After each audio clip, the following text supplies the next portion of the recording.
Stop lying to yourself. You have written millions of affirmations. You have filled hundreds of journals and notebooks. You have worn out countless pens.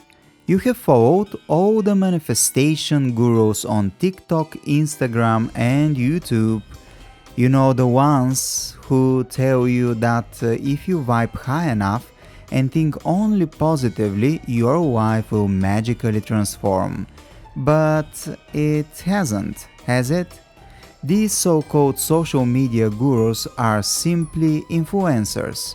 They want your money and they want your clicks. I call them the online spiritual freaks. Yes, they are, believe me. They tell you that all you need to do is repeat affirmations, sing mantras, or just think positively, and your life will turn into fairy tale. They tell you that you will magically transform from an ordinary frog into a beautiful prince or princess. But as far as I can see, there are not so many princes around me, if you know what I mean. In reality, things are very different from what these online scammers promise you. You feel frustrated, you feel anxious, you feel sad, because your world is not changing. In the end, you start feeling like a failure rather than a winner. Don't judge yourself. I know how you feel, I felt the same way. I had to eat the unripe quince of my life in order to learn the true lessons of living. I had to taste that bitterness so that now I can recognize what truly matters and what does not, especially when I look at these gurus.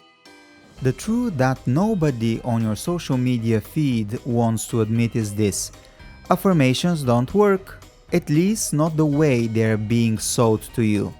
What you are seeing is not healing. This is fast food spirituality. This is spiritual bypassing, a psychological band-aid that is actually preventing you from doing your real healing work. It is the use of spiritual ideas to avoid facing difficult emotions, unresolved trauma, and personal responsibility. So, in this episode of Quince Marmalade, we are going to discuss why affirmations don't work and what you actually need to do to make them work. I'm taking another empty jar right now. We're going to fill it with our favorite Quince Marmalade, a reddish mixture of sweetness and bitterness, of sacred and mundane, of good and evil, of real and fake. This jar will help you on your journey. It will save you from the trap of toxic positivity, superficial TikTok spirituality. Okay, Quinces, let's start.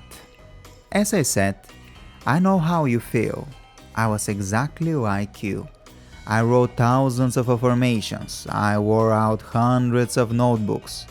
I even recorded those affirmations as audio tracks so I could listen to them while traveling on the metro or walking around the city. Every single day, for months, my life was nothing but affirmations and sad attempts to pretend I was happy. I was trying to vibrate at higher frequencies just to transform myself. But obviously, it didn't work. Instead, I started to resemble a zombified monkey. I was repeating the same pleasant words over and over again, hoping they would drill themselves into my subconscious. There was even a period when I listened to and sang Indian mantras every day. Om Gam Ganapataye Namaha. Om Gam Ganapataye Namaha. Om Gam Ganapataye Namaha. Something like that. I was studying Vedic astrology at that time, but I didn't realize something crucial. Indian culture is not part of my real roots. And no matter how many mantras you chant, if something is not part of your origin and your essence, the results will never be significant. It is not coincidence that roots are so important. Your native culture and traditions are the fastest way to connect with the universe and manifest your goals. If we belong to the Western civilization and have nothing to do with Indian culture, then chanting those mantras will only give you minimal results. Sorry, I got a little carried away. So back to the topic.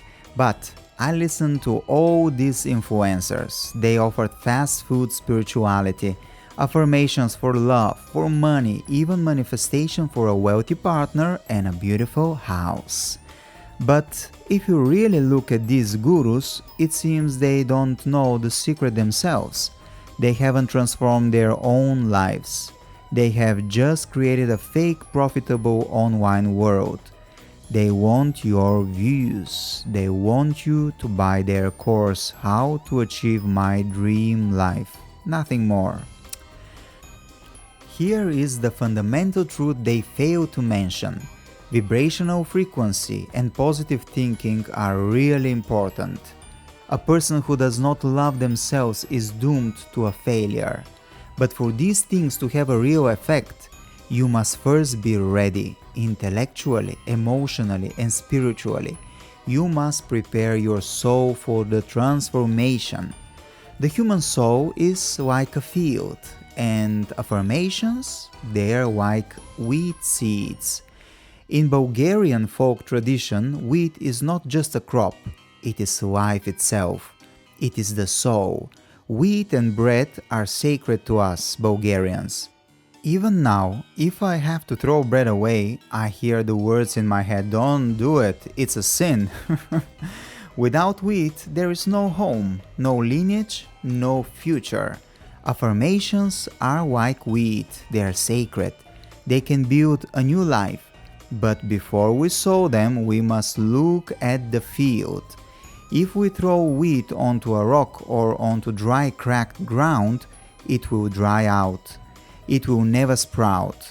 And the problem isn't the wheat, the problem is the soil, right? Before sowing, we must plow the field. We must remove the stones and the weeds. Only then do we sow the wheat. This is what no one tells you online. Prepare the soul. Prepare the soil. Heal the wounds. Remove the people and things that oppress you. Affirmations do not work when they are used as a cover for unhealed wounds. When there is pain, fear, shame, or unresolved trauma, the affirmations collide with your inner resistance. The wheat simply dries up because the soil is not ready. So let us turn our attention to your field. Let's remove the weeds of popular online spirituality. Step 1. Plowing. This means digging into the dark, cracked places of your soul. It is a rough process. It requires strength. You stop running from the dark part of yourself. You stop running from the pain. You face it head on. Yes, it hurts. We want to escape our past because it contains pain. But if the wheat is to sprout, we must confront it. Don't listen to the always be positive fake online gurus. That is toxic positivity. Sometimes you need to be angry. You need to be furious. You need to scream to release that pain from the soil. Plowing must come first. Step 2. Removing the stones. Directly name everything that trips you up. The people, the memories, the old stories. Get them out of the field. Step 3. Weeding. Let go of false beliefs and illusions. Remove the rotten roots so you can plant something new. Step 4. Shaping and watering. Pain is not a broken vase you fix. Pain is healed through watering the field. That means spiritual awareness. It means setting healthy boundaries. It means learning to cherish your own essence. You aren't trying to destroy the darkness. You are illuminating it through love. Step 5. Sowing the wheat. Only now, when the field is ready, do we begin to sow the affirmations. They will sprout with time, slowly and gradually. The hope wowing process is different for everyone. There is no universal recipe. Maybe you need a psychologist, maybe you need to leave your comfort zone or travel. Preparing the field is individual process, not a social media ritual. So, my dear Quinces, first we prepare the field and only then do we sow the weed. Plowing always comes before sowing. Without it, you are doomed to a poor harvest. Do not believe every influencer. Truly spiritual people have passed through pain and searching. That is why they're so wise. Always keep a grain of doubt, analyzing everything, test it, even my own words, test them. Don't be a flock of sheep. You are created to be great. You are an entire universe. You don't need a TikTok guru to poke you with a stuff like a herd.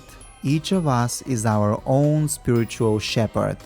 Each of us has a direct connection with the great force above. So, it is time to prepare the field, and it is time to sow the wheat.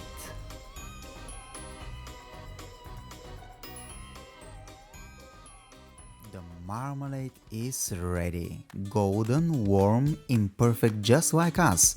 We already sealed one more jar full of delicious Quince marmalade. Thank you for being here, and thank you for steering these moments with me. If this episode touched your soul, please share it, make comments, and tell me what awakened in your heart. You can always visit my website anatolymalakov.com, where all my stories, transformational guidance, and new creation live. I'm Anatoly Malakov, and this is Quince Marmalade, a place where we turn life into art and the truth into sweetness. Until next time.